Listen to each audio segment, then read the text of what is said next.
Hey, it's Betsy back with another Q&A with the Center for Governmental Studies, and Jessica Levinson, who's the Political Reform Director here at the Center, is here to help me answer a question from Dave777 Blaster, who asks, what do electronic voting machines mean for democracy in America?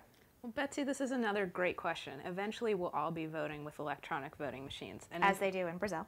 Exactly. And in fact, the technology has been around since the 1960s when we started using punch card ballots. Now, the benefits of voting with electronic voting machines are it can speed the counting of ballots, it can provide increased accessibility for people with disabilities, it's easier for people who are non-English speakers to vote. The primary criticism right now of electronic voting is that it's open to electoral fraud. But it's not like paper ballots aren't open to electoral fraud, as we've seen in the last elections. That's true, but by definition, there's no paper trail. So that's the primary criticism of why it's open to increased fraud. But you're exactly right. And certainly at the heart of our democracy is the desire for every vote to count and for those votes not to be subject to any kind of fraudulent activity.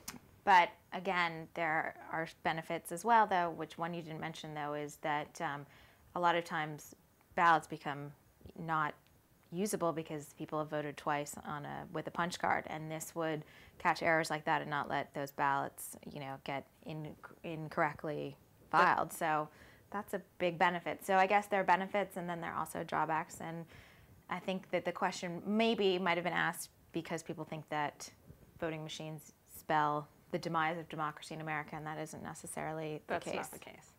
Well, Dave777 Blaster, I hope you got the answer you were looking for. And if anyone else has a question, please send us your questions and we'll get the answers up as soon as possible. Thanks, and thanks, Jessica. Thanks, Betsy.